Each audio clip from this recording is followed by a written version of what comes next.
झी24 तास एक पाऊल पुढे। एका अंड्याची किंमत 1 कोटी रुपये। याचं कारण आहे ते म्हणजे अंड।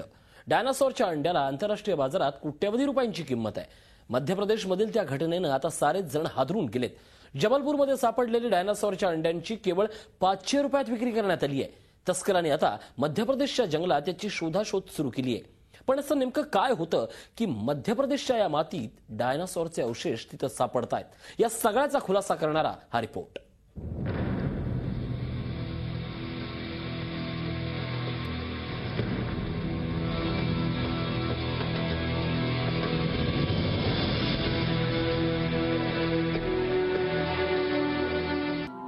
हिंदुस्थानचं हृदय मध्य प्रदेशचं आणि कोट्यवधी रुपये किमतीच्या या डायनासॉरच्या अंड्याचं नेमकं नातं काय आहे? डायनासॉरचं जबलपूर धार भागात खरंच वास्तव्य होतं का? अशी नेमकी काय कारणं आहेत की ज्यामुळे नर्मदेच्या आसपासच्या भागात डायनासॉरचे अवशेष आणि अंडी सापडतायत?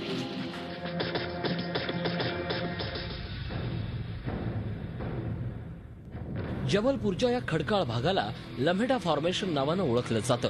याबरोबरच या भागांमध्ये डायनासॉरच्या वेगवेगळ्या प्रजाती राहत असल्याचं संशोधनात समोर आलंय। डायनासॉरचं युग संपलं असलं तरी त्याच्या अस्तित्वाची कहाणी आजही समोर येते।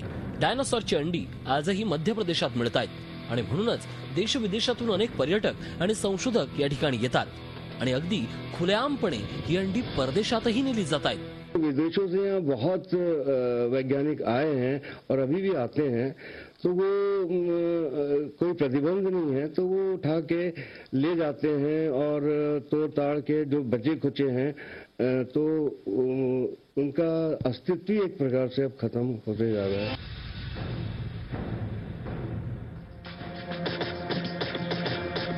संशोधकांनी केलेल्या अभ्यासानुसार जबलपूर आणि आसपासच्या भागामध्ये डायनासॉरला आवश्यक असणारा जलवायू मोठ्या प्रमाणात होता।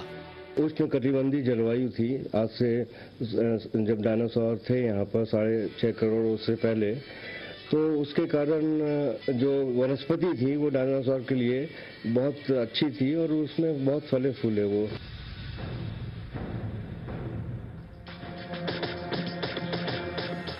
एखाद्या पुराश्म खडकाप्रमाणे दिसणारी ही अंडी आणि डायनासॉरचे अवशेष संशोधकांना अतिशय महत्त्वाचे ठरणारे आहेत।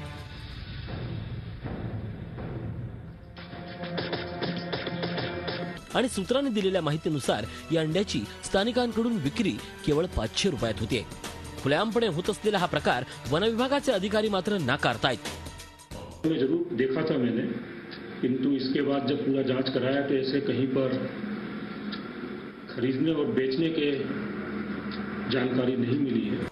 मध्य प्रदेश सरकारनं या जीवाश्माचं संवर्धन करण्यासाठी अनेक कायद्यांची घोषणा केली आहे, पण त्या कायद्याची अंमलबजावणी मात्र होत नाहीये आणि म्हणूनच आज या अंड्याची खुलेआमपणे विक्री होती आहे। स्थानीय ग्रामीण लोग हैं वो इनकी तस्करी करते हैं और दूसरे लोग फायदा उठाते हैं, ले जाते हैं और सरकार इसमें हेल्पलेस है क्योंकि कोई कानून नहीं।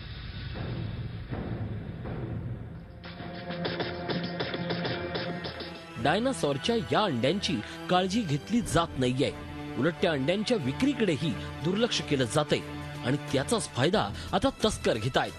झी24 ताससाठी ब्युरो रिपोर्ट।